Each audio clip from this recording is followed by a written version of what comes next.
everyone. Welcome to Zaman chemistry. আজকে আমরা আলোচনা করব ক্লাস 12-এর সলিউশন চ্যাপ্টারের পার্ট 7। এর আগে আমরা অলরেডি 6টা ক্লাস করেছি, আজকে 7th ক্লাস। আজকে আমাদের আলোচনার বিষয় থাকবে অস্বাভাবিক সংখ্যাগত ধর্ম বা অ্যাবনর্মাল কলিগেটিভ প্রপার্টিজ। আমরা এর আগে কয়েকটা ক্লাসে কলিগেটিভ প্রপার্টি বা সংখ্যাগত ধর্ম সম্বন্ধে জেনেছি। আজকে আমরা জানব অস্বাভাবিক সংখ্যাগত ধর্ম সম্বন্ধে। অস্বাভাবিক সংখ্যাগত ধর্ম কী? আমরা সংখ্যাগত ধর্ম যখন পড়েছিলাম তখন বলেছিলাম যে যে ধর্মগুলো দ্রাবের প্রকৃতির ওপর নির্ভর না করে দ্রাবের কণার সংখ্যার উপরে নির্ভর করে সেই ধর্মগুলোকে আমরা বলি সংখ্যাগত ধর্ম। তার মধ্যে আমরা পড়েছিলাম বাষ্পচাপের আপেক্ষিক অবনমন, স্ফুটনাঙ্কের উন্নয়ন, হিমাঙ্কের অবনমন এবং অভিস্রবণ চাপ। এই চারটে যে আমরা সংখ্যাগত ধর্ম পড়েছিলাম, সেই সংখ্যাগত ধর্মগুলোর মধ্যে আমরা যে দ্রাব পদার্থকে দ্রবীভূত, যখন আমরা সেই স্টাডিটা করতাম তখন কি বলেছিলাম যে দ্রাব পদার্থ নিয়েছিলাম, সেই দ্রাব পদার্থর কয়েকটা ক্যারেক্টারিস্টিক থাকতে হতো। কি কি? যে এক, দ্রাব পদার্থটাকে কঠিন পদার্থ হতে হবে, দ্রাব পদার্থটাকে অনুদ্বায়ী হতে হবে, সেই দ্রাব পদার্থটাকে হতে হবে তড়িৎ অবিশ্লেষ্য, তড়িৎ অবিশ্লেষ্য এবং অসংযোজিত দ্রাব ও অসংযোজিত।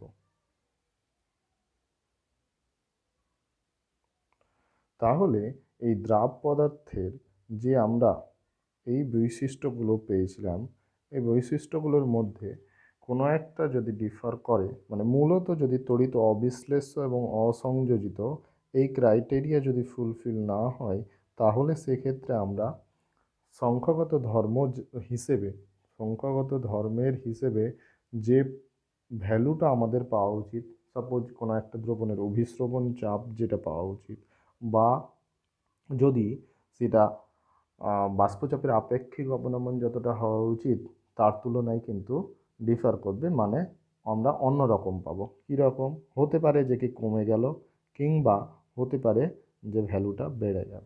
ঠিক আছে?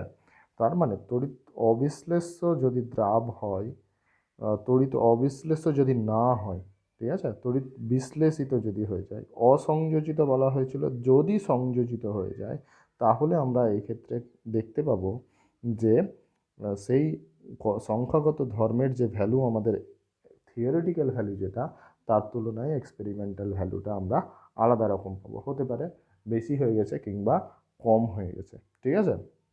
তাহলে এই যে এর কারণ কি? কারণ যদি আমরা দেখি, মূলত বিশ্লেষিত হয়ে যাওয়া এবং সংযোজিত হয়ে যাওয়ার উপরেই নির্ভর করে। মানে সাপোজ যদি আমরা দেখি যে আমরা যদি সোডিয়াম ক্লোরাইডকে দ্রাব পদার্থ হিসেবে ভাবি, সোডিয়াম ক্লোরাইডকে যদি দ্রাব পদার্থ হিসেবে ভাবি, এটা কঠিন এবং এটা অনুদ্বায়ী, মানে এর গলনাঙ্ক স্ফুটনাঙ্কের মান অনেক বেশি। তার ফলে কি হবে যে এই কঠিন পদার্থ এবং অনুদ্বায়ী বটে, কিন্তু কিন্তু তড়িৎ অবিশ্লেষ্য নয়, তড়িৎ বিশ্লেষ্য পদার্থ। তাহলে একে যখন আমরা সাপোজ যদি দ্রাবক হিসেবে জলকে ব্যবহার করি, তাহলে এই সোডিয়াম প্লাস এবং ক্লোরিন মাইনাস, সোডিয়াম প্লাস এবং ক্লোরিন মাইনাস এই দুটি আয়নে ভেঙে যাবে। তাহলে যেখানে আমরা সোডিয়াম ক্লোরাইডকে একটি কণা হিসেবে ট্রিট করছিলাম, সেই জায়গায় কিন্তু আমরা সোডিয়াম প্লাস এবং ক্লোরিন মাইনাস এই দুটো কণা পাবো। দুটো আয়ন মানে আমরা দুটো কণা হিসেবে সেখানে দেখতে পাবো। তার মানে আমাদের এক্সপেক্টেড যে ভ্যালু ছিল সেটা কি ছিল? সোডিয়াম ক্লোরাইডের জন্য একটা অণু হিসেবে আমাদের সাপোজ অভিস্রবণ চাপ পাওয়া উচিত ছিল, সেই জায়গায় আমরা যেহেতু দুটো কণা পেয়ে যাচ্ছি, তার ফলে কিন্তু অভিস্রবণ চাপের মান দ্বিগুণ হয়ে যাবে, কিংবা স্ফুটনাঙ্কের উন্নয়ন যতটা হওয়া উচিত ছিল তার তুলনায় আমরা বেশি পেয়ে যাব, কিংবা হিমাঙ্কের অবনমন যতটা হওয়া উচিত ছিল তার তুলনায় বেশি পেয়ে যাব। আবার কি, এটা যদি বিশ্লেষিত হয়ে যায়, কিছু কিছু ক্ষেত্রে আমরা সংযোজিত হতে দেখতে পারি। আমরা আগে জানি যে অ্যাসিটিক অ্যাসিড ডাইমার হিসেবে অবস্থান করে। অ্যাসিটিক অ্যাসিড ডাইমার হিসেবে অবস্থান করে, মানে CH3COOH। একটি অ্যাসিটিক অ্যাসিড অণুর OH বন্ধনের H এর সঙ্গে আরেকটি অ্যাসিটিক অ্যাসিড অণুর কার্বনিল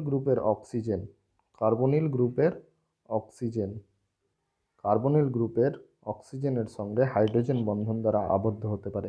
তাহলে আমরা এইখানে যে আকর্ষণ বলটা দেখতে পাচ্ছি, এই আকর্ষণ বলটাকে আমরা কি বলি? হাইড্রোজেন বন্ধন।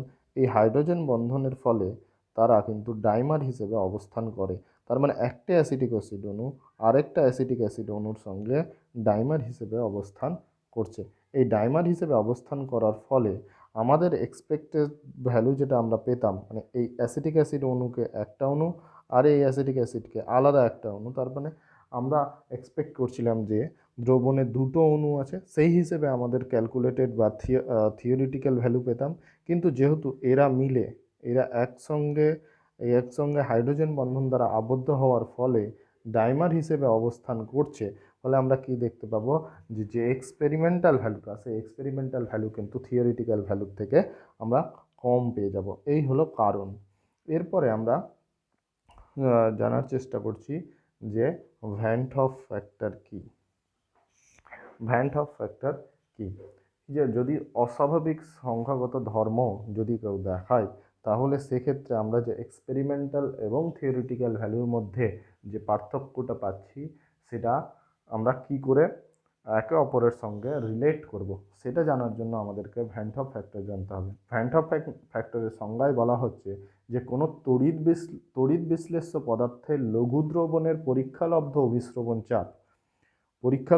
অভিস্রবণ চাপ, মানে সাপোজ যদি আমরা পরীক্ষালব্ধ অভিস্রবণ চাপকে যদি আমরা পাই এক্সপেরিমেন্টাল ভ্যালু বলি, ঠিক আছে? এই এক্সপেরিমেন্টাল ভ্যালু আর যদি আমরা থিওরিটিক্যাল ভ্যালুকে যদি আমরা বলি থিওরিটিক্যাল, তাহলে আমরা ভ্যান হফ ফ্যাক্টরে আসছি। তার আগে আমরা যদি পাই থিওরিটিক্যাল, এটা আমরা আগেও পড়েছি যে পাই সমান সমান হয় কি? CRT, অভিস্রবণ চাপ মানে মোলার গাঢ়ত্ব ইন্টু সার্বজনীন গ্যাস ধ্রুবক ইন্টু টেম্পারেচার। এই হলো আমাদের থিওরিটিক্যাল ভ্যালু। কিন্তু আমরা কি বললাম যে কখনো হতেই পারে যে থিওরিটিক্যাল ভ্যালুর সঙ্গে এক্সপেরিমেন্টাল ভ্যালু ম্যাচ করছে না, তাহলে সেক্ষেত্রে আমরা CRT এই ভ্যালুটা পাবো, তার সাথে কিছু একটা সাপোজ গুণ করতে হলো। একটা ফ্যাক্টর আমরা নিলাম, যে ফ্যাক্টরটা CRTর সাথে গুণ করলে তাহলে এক্সপেরিমেন্টাল ভ্যালুর সমান হচ্ছে। তার মানে এই যে পাই এক্সপেরিমেন্টাল যে ভ্যালুটা পেলাম, সেটা হচ্ছে কি পাই থিওরিটিক্যাল, মানে থিওরিটিক্যাল ভ্যালুকে কোনো একটা ফ্যাক্টর দিয়ে গুণ করলে আমরা এক্সপেরিমেন্টাল রেজাল্টটা পাচ্ছি। এই যে এই আইটাকেই বলছি কি আমরা ভ্যান হফ ফ্যাক্টর। এই আইটাকে বলছি কি ভ্যান হফ ফ্যাক্টর বা ভ্যান হফ গুণক, ঠিক আছে? তাহলে এটাকে যদি আমরা আলাদাভাবে লিখতে যাই, তাহলে কি লিখতে পারবো? যে পাই সমান সমান কি পেলাম? বললাম যে পাই থিওরিটিক্যাল সমান সমান দাঁড়ালো কি? CRT। পাই এক্সপেরিমেন্টাল সমান সমান দাঁড়ালো আই ইন্টু সিআরটি। এই সিআরটি আর এই সিআরটি সেম, তাই বলে আমরা এখানে কি লিখতে পারছি? I into pi theoretical pi experimental সমান সমান, তাহলে পাই এক্সপেরিমেন্টাল বাই পাই থিওরিটিক্যাল, এই যে ভ্যালুটা, এটা সমান সমানই আই। তাহলে আয়ের সংজ্ঞা হচ্ছে কি? যে এক্সপেরিমেন্টাল ভ্যালু, পরীক্ষালব্ধ ফলাফল এবং তাত্ত্বিক মান, এই যে দুটোর অনুপাত, এটাকে আমরা কি বলছি? এটাকেই বলছি আমরা ভ্যান হফ গুণক বা ভ্যান হফ ফ্যাক্টর। কিন্তু দেখা যাচ্ছে যে শুধুমাত্র অভিস্রবণ চাপের ক্ষেত্রেই নয়, এই অস্বাভাবিক সংখ্যাগত ধর্ম অন্যান্য সংখ্যাগত ধর্মের ক্ষেত্রেও প্রযোজ্য। তাহলে আমরা শুধুমাত্র বিকল্প সংজ্ঞা হিসেবে এই ভ্যান হফ ফ্যাক্টরের সংজ্ঞায় শুধুমাত্র অভিস্রবণ চাপকে ইনক্লুড করব না, আমরা বিকল্প সংজ্ঞা হিসেবে বলতে পারি যে লঘু দ্রবণের কোনো একটি, যে কোনো হতে পারে, কোনো একটি সংখ্যাগত ধর্মের পরীক্ষালব্ধ এবং তাত্ত্বিক মানের যে অনুপাত, পরীক্ষালব্ধ এবং তাত্ত্বিক মানের যে অনুপাত তাকেই আমরা কি বলছি, তাকে আমরা বলছি ভ্যান হফ গুণক। তার মানে আই সমান সমান আমরা লিখতে পারি, আই সমান সমান লিখতে পারি এক্সপেরিমেন্টাল ভ্যালু, এক্সপেরিমেন্টাল ভ্যালু মানে পরীক্ষালব্ধ ফলাফল ডিভাইডেড বাই আমাদের থিওরিটিক্যাল ভ্যালু মানে তাত্ত্বিক মান। এই দুটোর যে অনুপাত সেটা যে কোনো ধর্মের ক্ষেত্রেই হতে পারে, শুধুমাত্র অভিশ্রবণ চাপের ক্ষেত্রে নয়, সেটা বাষ্পচাপের আপেক্ষিক অবনমনের ক্ষেত্রেও সত্য, স্ফুটনাঙ্কের উন্নয়নের ক্ষেত্রেও সত্য, হিমাঙ্কের অবনমনের ক্ষেত্রেও সত্য। তাহলে আমরা আই সমান সমান, আই সমান সমান এর আগে কি পেলাম, pi dash suppose sorry pi experimental, pi experimental divided by pi theoretical. তাহলে এটা তো আমরা পেয়ে এসেছি। এবার অন্যান্য যদি ধর্ম আমরা বলি, তাহলে আমরা সাপোজ আমরা নিলাম কি, যে অভিশ্রবণ চাপ হয়ে গেল, আমরা তারপরে দেখার চেষ্টা করছি যে আমরা স্ফুটনাঙ্কের উন্নয়ন সমান সমান আমরা কী পেয়েছিলাম, ডেল টিভি সমান সমান কেবি ইন্টু এম। তাহলে এইটা যদি থিওরিটিক্যাল ভ্যালু হয়, এটা যদি থিওরিটিক্যাল ভ্যালু হয়, সাপোজ যদি কোনো অস্বাভাবিক ধর্ম যদি দেখা দেয়, তাহলে অস্বাভাবিকতার জন্য সেই ডেল টিভিকে আমরা, সেই ডেল টিভিকে, ডেল টিভি এক্সপেরিমেন্টাল যদি হয় তাহলে সেটা কি হবে, কেবি ইন্টু এম, তার সাথে কি একটা আই ফ্যাক্টর গুণ করতে হবে, তাহলে তার সমান হবে। তাহলে এই ক্ষেত্রেও কিন্তু আমরা আই সমান সমান, এই আই সমান সমান কী পাবো, এই কেবি ইন্টু এম এর বদলে আমরা ডেল টিবি থিওরিটিক্যাল লিখতে পারবো। তাহলে এটাকে i into del TB of theoretical value লিখতে পারি। ঠিক আছে, তাহলে আমরা যদি ওভারঅল লেখার চেষ্টা করি তাহলে এই ক্ষেত্রেও কিন্তু আমরা লিখতে পারবো যে আই সমান সমান, এক্ষেত্রেও কিন্তু আমরা আই সমান সমান লিখতে পারবো, আই সমান সমান লিখতে পারবো যে del TB experimental divided by del TB theoretical, এই ভ্যালুটা আমরা লিখতে পারবো। ঠিক একই রকমভাবে আই সমান সমান আমরা ডেল টি এফ হিমাঙ্কের অবনমন যদি হয়, তাহলে del T F experimental divided by del T F theoretical, এই ভ্যালুটাও আমরা লিখতে পারবো। কিংবা যদি আমরা বাষ্পচাপের আপেক্ষিক অবনমন দেখি, বাষ্পচাপের আপেক্ষিক অবনমনকে আমরা ডেল পি দ্বারা লিখেছিলাম। ঠিক আছে, তাহলে ডেল পি থিওরিটিক্যাল, যদি তাত্ত্বিক মানটা যদি ডেল পি থিওরিটিক্যাল হয়, আর যদি আপেক্ষিক অবনমন যদি আমরা এক্সপেরিমেন্টাল ভ্যালু কিছু একটা পাই, তাহলে এক্ষেত্রেও কি হবে, আমরা del P experimental, sorry del P experimental divided by del P theoretical, এই যে ভ্যালুটা পাবো এটাকে আই হিসেবে ডোনেট করতে পারবো। তার মানে আমরা এক্সপেরিমেন্টাল যে কোনো ধর্মই হোক না কেন, বাষ্পচাপের আপেক্ষিক অবনমন, হিমাঙ্কের অবনমন, স্ফুটনাঙ্কের উন্নয়ন কিংবা অভিস্রবণ চাপ, এক্সপেরিমেন্টাল ভ্যালু এবং থিওরিটিক্যাল ভ্যালু এর যা অনুপাত, এই অনুপাতকেই আমরা কি বলবো, ভ্যান হফ গুণক। ঠিক আছে, এরপরে আমরা দেখছি যে এই ভ্যান হফ গুণকের উৎপত্তি কোথা থেকে হলো। উৎপত্তি মূলত হলো যে আমরা যদি কোনো দ্রাবকে দেখি যে দ্রবণে থাকাকালীন অবস্থায় সে সংযোজিত হয়ে যাচ্ছে, মানে একে অপরের সঙ্গে যুক্ত হয়ে যাচ্ছে, কিংবা যদি দেখি যে দ্রবণে থাকাকালীন অবস্থায় সে বিভাজিত হয়ে যাচ্ছে, বা সে কি করছে, বিশ্লেষিত হয়ে যাচ্ছে বা ভেঙে যাচ্ছে বলতে পারি, তাহলে এই ক্ষেত্রে আমরা ভ্যান হফ গুণক বা ভ্যান হফ ফ্যাক্টর পেলাম। তাহলে আয়নায়নের সঙ্গে ভ্যান হফ গুণকের একটা সম্পর্ক পাবো, আলফা। আলফা এটা যদি আয়নায়ন মাত্রা হয়, আয়নায়ন মাত্রা মানে কতটা আয়নিত হচ্ছে, আমরা এটা এই ভ্যালুটা আগেও দেখে এসেছি, যখন আমরা ক্লাস 11-এর সাম্যাবস্থা চ্যাপ্টার পড়েছিলাম তখনও আমরা আলফাকে আয়নায়ন মাত্রা হিসেবে ট্রিট করেছিলাম। এই আইকে আমরা ভ্যান হফ ফ্যাক্টর বললাম অলরেডি, ভ্যান হফ ফ্যাক্টর। তাহলে তাহলে আমরা তাহলে আমরা তাদের মধ্যে, আর এই এনটা number of number of ions যদি বিশ্লেষিত হয়ে যায়, তাহলে আয়নায়ন মাত্রা মানে আয়নিত হচ্ছে মানে বিভাজিত হয়ে যাচ্ছে। তার ফলে আমরা কি দেখতে পাবো, যে বিভাজিত হওয়ার ফলে যতগুলো আয়ন তৈরি করবে সেই নাম্বার অফ আয়নস। তাহলে এই আলফা এবং আয়ের মধ্যে একটা সম্পর্ক আমরা পেলাম কি আলফা সমান সমান আয়ন মাত্রা সমান সমান van't of factor -1 divided by n-1। এই সম্পর্ক থেকেই কিন্তু আমরা অনেকগুলো প্রবলেম সলভ করতে পারবো। তাহলে এই সূত্রটা আমাদেরকে মনে রাখতে হবে, ঠিক আছে? এই সূত্রটা আমাদেরকে মনে রাখতে হবে যে কি আলফা সমান সমান i-1 ডিভাইডেড বাই n-1, ঠিক আছে?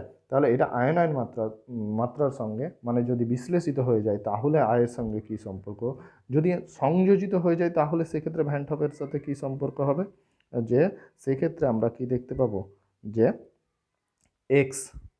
এক্স মানে যদি সংযোজিত হয়ে যায় তাহলে সংযোজনের যে মাত্রা সেই সংযোজনের মাত্রা সমান সমান আমরা কি লিখতে পারবো, সংযোজনের মাত্রা x সমান সমান i-1। আমরা আগেরটার ক্ষেত্রেও কি পেয়েছিলাম ওপরে i-1, এই ক্ষেত্রেও পেয়েছিলাম আমরা, এই ক্ষেত্রেও উপরে x সমান সমান ও i-1 পাচ্ছি। এখানে শুধুমাত্র যেটা ডিফার করছে সেটা 1/n-1।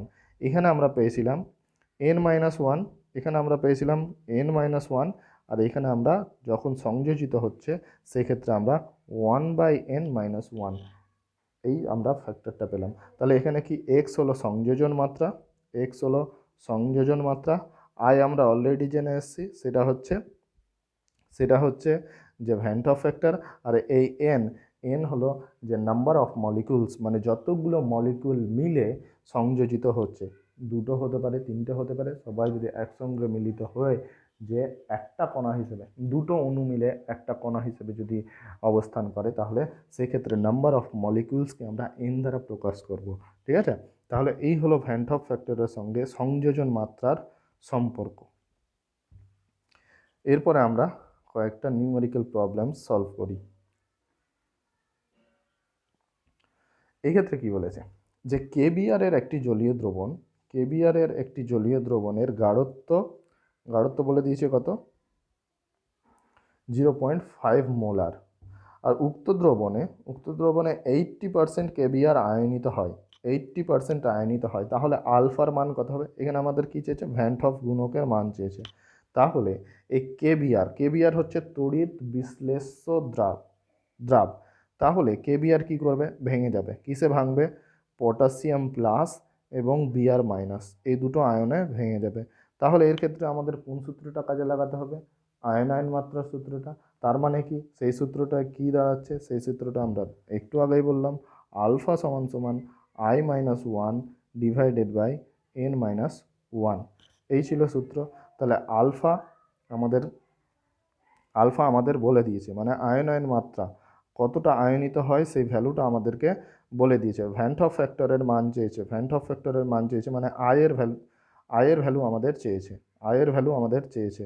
তাহলে আলফা আমাদের বলে দেওয়া আছে, এন এর ভ্যালুও আমরা বের করে নিতে পারবো, কারণ এখানে আমরা কি দেখতে পাচ্ছি যে পটাশিয়াম ব্রোমাইড কেবিআর ভেঙে কি হচ্ছে, পটাশিয়াম প্লাস এবং বিআর মাইনাস এই দুটো তৈরি করছে। তাহলে নাম্বার অফ আয়ন্স কত, নাম্বার অফ আয়ন্স 2।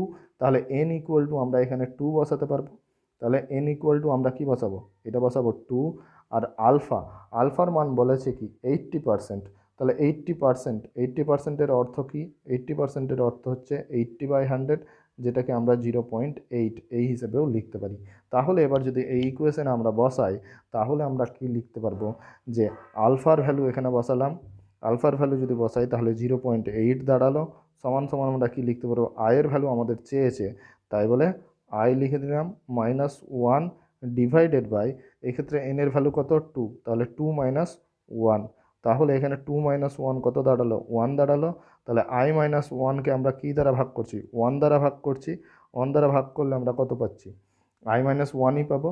তাহলে আমরা নেক্সট লাইনটা লিখতে পারবো 0.8 সমান সমান i-1, 0.8 সমান সমান i-1। তাহলে এখান থেকে আমরা আয়ের ভ্যালু পাচ্ছি এই 1টাকে আমরা এদিকে নিয়ে আসলাম, তাহলে পজিটিভ হয়ে যাবে। তাহলে 0.8 প্লাস 1 সমান সমান আমরা 1.8 এই ভ্যালুটা পাবো, ঠিক আছে? তাহলে আয়ের ভ্যালু যেটা বা ভ্যান্ট অফ গুণকের ভ্যালু যেটা সেটা হচ্ছে কি 1.8, ঠিক আছে?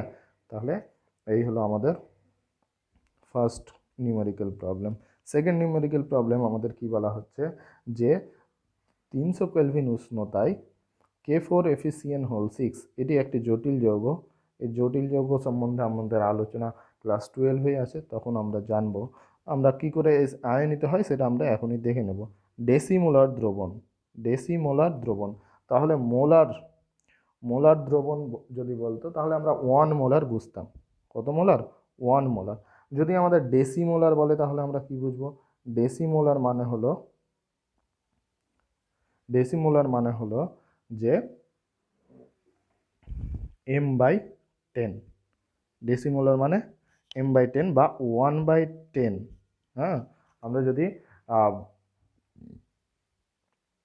মোলারিটি থেকে ডেসিতে যাচ্ছি তাহলে আমরা কি করব? 10 দিয়ে ভাগ করে দেব, তাহলে m/10 সমানই হচ্ছে ডেসিমোলার। তাহলে ডেসিমোলার জানা গেল। এরপরে আমরা কি চেয়েছে সেটা যদি আমরা দেখি তাহলে বলেছে কি দ্রবণটির অভিস্রবণ চাপ নির্ণয় করো। আর লবণটি কত পার্সেন্ট? 50% আয়নিত হয়েছে। 50% আয়নিত হচ্ছে, তাহলে এক্ষেত্রেও আয়নিত হয়েছে। আয়নিত যদি হয় তাহলে আমরা কি বললাম যে আলফা সমান সমান I-1 ডিভাইডেড বাই n-1। তাহলে এখানে আমাদেরকে আলফার মান কত বলে দিয়েছে? আলফা সমান 50% বলেছে। তাহলে 50% মানে কত? 50/100। 50/100 মানে কত? 0.5। এটা আমরা লিখতে পারি। এখানে আমরা n জানি না। তাহলে n যদি আমাদের জানতে হয় তাহলে নাম্বার অফ আয়ন্স জানতে হবে। তাহলে আমাকে বুঝতে হবে যে কি K4FeCN6 এ যখন দ্রবণে থাকাকালীন অবস্থায় ভেঙে যাচ্ছে, ভেঙে গিয়ে কতগুলো আয়ন তৈরি করবে। এই যদি ভেঙে যায় তাহলে আমরা পাবো কি? এই পটাশিয়াম কি করে? পটাশিয়াম প্লাস হয়। তাহলে এই পটাশিয়াম প্লাস কটা তৈরি করবে? 4টা। প্লাস এই FeCN6 এই যে আয়নটা আছে, এই আয়নটা কিন্তু একটাই আছে, আর এই একটা আয়ন এর মাথায় চার্জ থাকবে 4-। তাহলে এখানে টোটাল আমরা পেলাম কি? 4টা পটাশিয়াম প্লাস এবং একটা FeCN6 এই অ্যানায়নটা পেলাম। তাহলে টোটাল কতগুলো আয়ন পেলাম? 5টা। তাহলে n = কত লিখতে পারবো? 5 লিখতে পারবো। ঠিক আছে, তাহলে আমরা আলফা সমান পেলাম 0.5, n এর ভ্যালু পেলাম 5। তাহলে আমরা এর ভ্যালু নিশ্চয় বের করে নিতে পারবো। তাহলে আমরা কি লিখছি যে 0.5 আলফার ভ্যালু বসিয়ে দিলাম 0.5, এর ভ্যালু আমরা জানি না, -1 ডিভাইডেড বাই আমরা n এর ভ্যালু পেয়েছিলাম 5 -1। তাহলে এখানে কত পেলাম? 4 পেলাম। 5 - 1 4, আর I-1। তাহলে এখানে আমরা এই যে এটা 4 পেলাম, তাহলে 0.5 এটাকে আমরা এদিকে গুণ করে দিচ্ছি, তাহলে 4। আর এই -1কে আমরা সামনে নিয়ে চলে এলাম, তাহলে +1 হলো। তাহলে এটা সমানই I। তাহলে 0.5 × 4 এটা দাঁড়ালো 2, এবং তার সাথে আমরা এই যে +1 সমান তাহলে এটা সমানই I। তাহলে এর ভ্যালু পেলাম আমরা কত? এর ভ্যালু পেলাম আমরা 3। ঠিক আছে, তাহলে আমরা এই ক্ষেত্রে কিন্তু অভিস্রবণ চাপের মান চেয়েছে। কার মান? অভিস্রবণ চাপের মান। এতক্ষণে আমরা কি বের করেছি? এর মান। তাহলে এর মান যদি আমরা পেয়ে যাই তাহলে এখান থেকে এর ভ্যালু পেয়েছি 3। তাহলে আমরা অভিস্রবণ চাপ মানে কি জানি? অভিস্রবণ চাপ মানে জানি যে পাই = CRT। কখন? যদি কোনো অস্বাভাবিকতা দেখা না দেয় তাহলে। কিন্তু এই ক্ষেত্রে কি হয়েছে যে একটা দ্রাবের কণা মানে K4FeCN6 এই যে দ্রাবটা এ কী করেছে? 5টা আয়ন তৈরি করেছে। তাহলে আমরা এইভাবে লিখতে পারবো না। আমাকে তাহলে লিখতে হবে পাই × 5 × CRT, মানে যেটা I × CRT, যেটা আমরা এটা থিওরিটিক্যাল ভ্যালু বলছিলাম, আর এটা আমরা বলছি কি? Experimental value. এই ক্ষেত্রে আমরা এর ভ্যালুটা কত পেলাম? এর ভ্যালু অলরেডি 3 পেয়ে গেছি। তাহলে এর ভ্যালু যদি আমরা 3 পেয়ে গিয়ে থাকি তাহলে এখন এক্সপেরিমেন্ট রেজাল্ট যখন বের করব তখন এর ভ্যালু 3 বসিয়ে দিলাম। তার সাথে আমাদের এখানে কনসেন্ট্রেশন লাগবে, মোলার গাঢ়ত্ব। তাহলে মোলার গাঢ়ত্ব আমরা কত বললাম? 1/10 বা m/10 আমরা বলতে পারি। 1/10, m/10 মানে 1/10। আর এর ভ্যালু আমরা কি বলেছি যে লিটার এটিএম ইউনিটে বসাতে হবে। তাহলে লিটার এটিএম ইউনিটে 0.0821, এই হলো ভ্যালু ইনটু টেম্পারেচার কত, টেম্পারেচার আমাদের বলে দেওয়া আছে 300 কেলভিন উষ্ণতা, আমাদের উষ্ণতা কত বলেছিল 300 কেলভিন, 300 কেলভিন উষ্ণতা বলে দেওয়া ছিল। তাহলে সেই টেম্পারেচারটা যদি আমরা এখানে 300 যদি বসিয়ে দিই, তাহলে এই ক্ষেত্রে আমরা পাচ্ছি কত, এই ক্ষেত্রে আমরা ভ্যালু পাচ্ছি 7.389 ATM। ক্যালকুলেশন করে দেখে নেবে, এরকম একটা ভ্যালু পাবে 7.389 ATM। ঠিক আছে, তাহলে নেক্সট কোশ্চেনে আমরা আসি। নেক্সট কোশ্চেন কি বলছে যে ইউরিয়ার একটি দ্রবণ, আমরা যে দুটো অলরেডি নিউমেরিক্যাল প্রবলেমস দুটো করলাম, সেই দুটো কিন্তু আমরা আজকের যা টপিক সেখান থেকে করলাম। এই আজকের 3 নম্বর যে কোশ্চেনটা, সেটা কিন্তু আগের আমরা নিউমেরিক্যাল প্রবলেম সলভ করিনি আগের ক্লাসে, সেখান থেকে আমরা দুটো কোশ্চেন নিয়েছি। ঠিক আছে, তাহলে সেখান থেকে এখানে কি বলা হচ্ছে যে ইউরিয়ার একটি দ্রবণ 3% W/V গ্লুকোজ দ্রবণের সঙ্গে আইসোটোনিক। তাহলে আইসোটোনিক মানে আমরা কি বলেছিলাম যে সাপোজ দুটো দ্রবণ যদি থাকে, 1 নম্বর এবং 2 নম্বর যদি দ্রবণ থাকে, তাহলে π1 = π2 যদি হয়, তাহলে এই দুটো দ্রবণকে আমরা পরস্পরের সাপেক্ষে কি বলি, আইসোটোনিক দ্রবণ। এই দুটো দ্রবণকে পরস্পরের সাপেক্ষে আমরা বলি আইসোটোনিক দ্রবণ। তাহলে দুটো দ্রবণের অভিস্রবণ চাপ সমান হলে দ্রবণ দুটোকে পরস্পরের সাপেক্ষে আইসোটোনিক বলা হয়। তাহলে এই ক্ষেত্রে দুটো দ্রবণ কি বলেছে, একটা ইউরিয়ার দ্রবণ আর একটা গ্লুকোজের দ্রবণ। ঠিক আছে, তাহলে গ্লুকোজ এবং ইউরিয়ার যে দ্রবণ আছে তার অভিস্রবণ চাপের মান সমান বলে দিয়েছে। তার মানে কি, তার মানে এই যে পাই অফ ইউরিয়া সমান সমান পাই অফ গ্লুকোজ, আমরা এটা লিখতে পারবো। ঠিক আছে, তাহলে এটা বলে দেওয়া আছে। তারপরে কি বলেছে যে ইউরিয়ার একটি দ্রবণ যার গাঢ়ত্ব কত বলেছে 3% W/V, ইউরিয়ার দ্রবণ 3% W/V গ্লুকোজ দ্রবণ, তাহলে গ্লুকোজ দ্রবণের 3% W/V এর সঙ্গে আইসোটোনিক, তাহলে ইউরিয়া দ্রবণের গাঢ়ত্ব চেয়েছে। ঠিক আছে, তাহলে ইউরিয়া দ্রবণের গাঢ়ত্ব যদি পাই, কিন্তু আমাদের চাইনি, আমাদের গাঢ়ত্ব চেয়েছে, তাহলে আমাদের পাই থেকে কোথায় চলে যেতে হবে, গাঢ়ত্বে যেতে হবে। তাহলে গাঢ়ত্বে যদি যেতে হয়, তাহলে আমাকে জানতে হবে কি C of urea, concentration of urea into RT, কারণ পাই অফ ইউরিয়া সমান আর একটা কনস্ট্যান্ট ভ্যালু, টেম্পারেচার একটা কনস্ট্যান্ট ভ্যালু। তাহলে এই যে পায়ের ভ্যালু আমরা পাচ্ছি, সেটা কার উপর ডিফার করে, কনসেন্ট্রেশনের ওপরে। তাহলে আমরা এই যে পাই অফ ইউরিয়া লিখছি, পাই অফ ইউরিয়াকে আমরা লিখব কি, যে পাই অফ ইউরিয়া এর জায়গায় আমরা লিখব সি অফ ইউরিয়া, মানে concentration of urea into RT, এটা লিখতে পারি। ঠিক একই রকমভাবে পাই অফ গ্লুকোজ, এখানে আমরা কি লিখতে পারি যে C of glucose, concentration of glucose into RT, এটা লিখতে পারবো। ঠিক আছে, তাহলে এই ক্ষেত্রে কিন্তু আমাদের গ্লুকোজের কনসেন্ট্রেশন আমাদেরকে বের করতে হয়, মোলার গাঢ়ত্ব। এখানে W/V পার্সেন্টেজ ইউনিটে দেওয়া আছে, সেটাকে আমরা মোলার গাঢ়ত্বে নিয়ে যেতে হবে। ঠিক আছে, তাহলে মোলার গাঢ়ত্বে যদি আমরা নিয়ে যাই, তাহলে সেক্ষেত্রে আমরা কি করব, আমরা হিসেব করি যে 3% W/V কি গ্লুকোজ দ্রবণ বলেছে, গ্লুকোজ। ঠিক আছে, তাহলে 3% W/V, তার অর্থ এটা যে 3 গ্রাম আছে, 3 গ্রাম। W মানে কি আমরা বলেছিলাম যে উপরে ওয়েট আছে, V মানে কি আমরা কি বলেছিলাম যে দ্রবণের টোটাল আয়তন আছে। তাহলে 3 গ্রাম আছে কত ml এর মধ্যে, 3 গ্রাম আছে 100 ml এর মধ্যে। ঠিক আছে, তাহলে এটা দাঁড়ালো। তাহলে এখান থেকে যদি আমরা মোলার গাঢ়ত্ব বের করি, তাহলে মোলার গাঢ়ত্ব সমান সমান আমরা কি বলছি না, N/V, number of moles divided by total আয়তন। ঠিক আছে, তাহলে এই ইকুয়েশনটা আমরা জানি। তাহলে আমাদের নাম্বার অফ মোলস লাগবে, এখানে আমরা কি পেয়েছি, গ্রাম পেয়েছি, তাহলে আমাকে গ্রামকে মোলে কনভার্ট করতে হবে। আর এখানে 100 ml আছে, সেটা আমরা অসুবিধে নেই। ঠিক আছে, তাহলে এবার যদি আমরা এখান থেকে যেতে চাই মোলার গাঢ়ত্বে, তাহলে মোলার গাঢ়ত্বে যদি যেতে হয়, তাহলে আমরা নাম্বার অফ মোলস কত হচ্ছে সেটা যদি আমরা বলি, তাহলে ভর বাই আণবিক ভর যদি আমরা করি, তাহলে ভর হচ্ছে কত 3, আণবিক ভর কত, গ্লুকোজের ক্ষেত্রে হয় 180, সেটা আমরা জানি। তাহলে এত মোল আছে কার মধ্যে, 100 ml এর মধ্যে আছে। ঠিক আছে, তাহলে 100 ml এত, কিন্তু মোলার গাঢ়ত্ব মানে কি 1000 ml থাকতে হবে। তাহলে 1000 ml কত, তাহলে 1000 ml যদি দেখি, তাহলে আমরা কত পাবো, তাহলে আমরা পাচ্ছি 3 ডিভাইডেড বাই 180 ইন্টু 10, এই 100 এটাও কেটে যাচ্ছে, 1/6, সরি এটা 3×6 = 18, তাহলে আমরা ভ্যালু পাচ্ছি 1/6।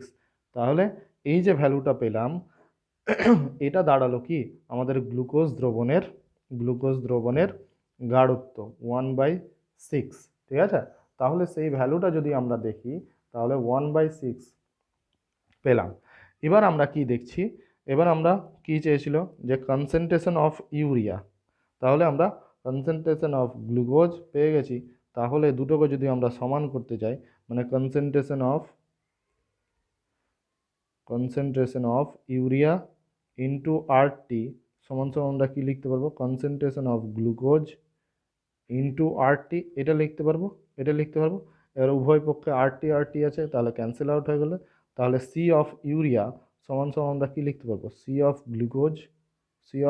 গ্লুকোজ মানে concentration of urea equal to concentration of glucose অবশ্যই হতে হবে।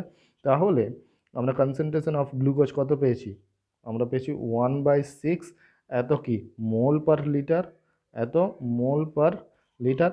আমরা এটাকে যদি গ্রাম পার লিটারে করতে চাই, তাহলে গ্রাম পার লিটারে করতে গেলে আমরা কি করব, তার মোলার ভর দিয়ে আমরা কি করব, গুণ করব। তাহলে ইউরিয়ার ক্ষেত্রে মানে এম অফ ইউরিয়া এটা হয় কত, আমরা আগেও দেখেছি যে এম অফ ইউরিয়া হয় 60। তাহলে এই ক্ষেত্রে যদি আমরা দেখি তাহলে আমরা কত পাচ্ছি,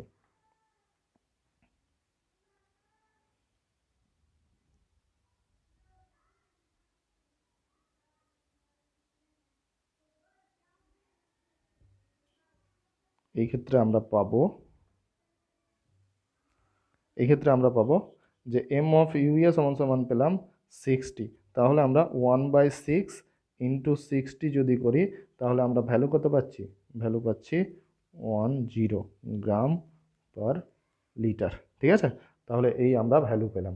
তাহলে 10 গ্রাম পার লিটার এই হলো কার, ইউরিয়া দ্রবণের যে কনসেন্ট্রেশন, ইউরিয়া দ্রবণের কনসেন্ট্রেশন দাঁড়ালো 10 গ্রাম পার লিটার, ঠিক আছে। তাহলে নেক্সট কোশ্চিন আমরা আসি। নেক্সট কোশ্চিন কি বলেছে, যে একটি 25 ml দ্রবণে 0.285 গ্রাম, 25 ml দ্রবণ বলেছে 0.285 গ্রাম প্রোটিন দ্রবীভূত আছে বলে দিয়েছে। 25 ডিগ্রি সেলসিয়াস উষ্ণতায় ওই দ্রবণের অভিস্রবণ চাপ 3.8 টর। তাহলে এই যে টর ইউনিটটা, সেখান থেকে আমাদেরকে কিসে যেতে হবে, আমাদেরকে এটিএম ইউনিটে যেতে হবে, ঠিক আছে। কারণ আমরা যে পাই ইকুয়াল টু সিআরটি যে ভ্যালুটা পাই, এখানে আমরা এই আর এর ভ্যালু কিসে বসাই, 0.0821 litre ATM mole inverse kelvin inverse, এই হলো ইউনিট। তাহলে লিটার এটিএম ইউনিটে যদি আমরা বসাই, তাহলে কিন্তু আমাকে এই চাপটাকে কিন্তু আমাদের নিয়ে যেতে হবে এটিএম ইউনিটে, ঠিক আছে। তাহলে এটিএম ইউনিটে যদি আমাদের নিয়ে যেতে হয়, তাহলে ওই টর্কটাকে আমরা এখন কি করি, টর্কটাকে আমরা নিয়ে যাই এটিএম ইউনিটে। তাহলে আমরা কি জানি যে 760 টর সমান সমান হচ্ছে 1 এটিএম, ঠিক আছে। তাহলে 3.8 টর সমান কত হবে, 3.8 টর সমান সমান হবে 3.8 ডিভাইডেড বাই 760 এটিএম, ঠিক আছে। তাহলে এই ভ্যালুটা আমরা পেয়ে গেলাম। তাহলে আমরা এখান থেকে চাপের মান পেয়ে গেছি, ঠিক আছে। তাহলে যে অভিস্রবণ চাপ সেই ভ্যালুটা পেয়ে গেলাম। এরপর আমাদের বলেছে 25 ml দ্রবণে 0.285 গ্রাম প্রোটিন আছে, আর তার আণবিক গুরুত্ব চেয়েছে মানে এম চেয়েছে। তাহলে এখন যদি আমরা দেখি, তাহলে পাই সমান সমান আমরা কি জানি, পাই সমান সমান সিআরটি জানি, ঠিক আছে। তাহলে সি মানে আবার কি জানি আমরা, মোল পার লিটার, মানে সি মানে মোল বাই ভলিউম, ঠিক আছে। আবার মোল মানে আমরা কি জানি, যে ভর বাই আণবিক ভর divided by V divided into RT, আমরা এটা লিখতে পারবো এন এর, এটা আমরা লিখতে পারবো। কারণ আমরা আমাদের চেয়েছে কি, এম চেয়েছে, তাহলে যে করে হোক এমটাকে তো নিয়ে আসতে হতো, ঠিক আছে। বাদ বাকি ভ্যালুগুলো কিন্তু আমাদের বলে দিয়েছে। তাহলে এটাকে যদি আমরা একটু ভেঙে লিখি, তাহলে কি লিখতে পারবো, WRT বাই এম ভি, পাই সমান সমান এটাকে এইভাবে লিখতে পারবো, পাই সমান সমান। তাহলে এখান থেকে যদি আমরা এম চাই, এম যদি চাই তাহলে কি লিখব, যে WRT বাই পাই ভি, আমরা এটাও লিখতে পারবো।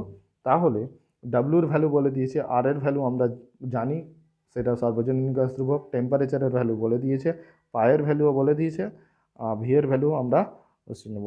সেই হিসেবে যদি আমরা দেখি তাহলে কি পাচ্ছি, যে আমরা পাবো এম সমান সমান দাঁড়ালো, এম সমান সমান WRT by M pi V. ঠিক আছে, তাহলে ডাব্লুর ভ্যালু কত বলে দিয়েছে, ডাব্লুর ভ্যালু বলে দিয়েছে আমাদের 0.0285 ইন্টু আর এর ভ্যালু কত 0.0821। টেম্পারেচার কত বলে দিয়েছে, টেম্পারেচার বলে দিয়েছে 25 ডিগ্রি, 25 ডিগ্রি মানে 298 কেলভিন। ঠিক আছে, 298 কেলভিন।